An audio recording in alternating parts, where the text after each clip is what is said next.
This channel does not promote any violent, harmful, or illegal activities. All content provided by this channel is meant for an educational purpose only. পশ্চিমবাংলার মুখ্যমন্ত্রী মমতা ব্যানার্জি কালকে ফুরফুরা শরীফে মুসাফেখানায় আসছেন। আমি 5 দিন আগে খবর পেয়েছি আমাকে থাকার জন্য বলা হয়েছে। আজকে আবার এসডিও চিঠি দিয়ে গেছে। তো উনি বাংলার অভিভাবক, উনি ওনার শখ, ওনার ইচ্ছা ফুরফুরা শরীফ পীরজাদাদের নিয়ে ইফতার করবে। আমার যাওয়ার দরকার আছে বলে কর্তব্য অনুযায়ী মনে করি, অতএব আমি যাব, এটা ঠিক করেছি।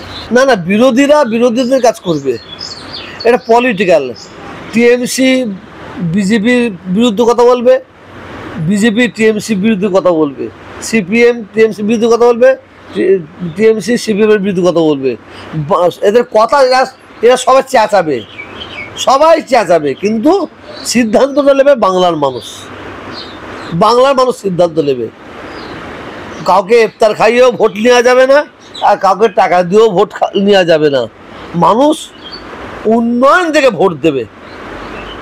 আর আমরা বাংলার মানুষ উন্নয়নটা কম হলেও আমরা মেনে নেবো, কিন্তু বাংলার সাম্প্রদায়িকের বিরুদ্ধে আমরা ভোট দেবো। কেন আমরা বাংলায় হিন্দু মুসলমানের তাস খেলতে দেবো না। কেউ বলছে নওশাদ সিদ্দিকী, কেউ বলছে 2026। এটা তাদের মনের কথা। মমতা ব্যানার্জি কেন আসছে সেটা তিনি নিজে জানেন। তো আমি আবার বলছি, নওশাদ সিদ্দিকীর কোনো ভ্যালু নেই। বাংলার মানুষ, ও যখন আইএসএফ করেছিল বাংলার মানুষ ওর পিছনে ছিল। তো নওশাদ সিদ্দিকী ওর কাছ থেকে মানুষ আস্তে আস্তে সরে আসছে, মানুষ জানে। অনেকে বলছে নওশাদ সিদ্দিকী তৃণমূলে যাবে বলে, এটা খোলাখুলি আপনি বলেন না, তৃণমূলে যাবে বলে এই করছে। তো নওশাদ সিদ্দিকী তৃণমূলে যদি প্রবেশ করে, আমার মনে হয় তৃণমূলের লস হবে। তো নওশাদ সিদ্দিকী, আমি বলছি না, কয়েকজন যে ধারণা করে, ধারণাটা আমার মনে হয় ভুল নয়।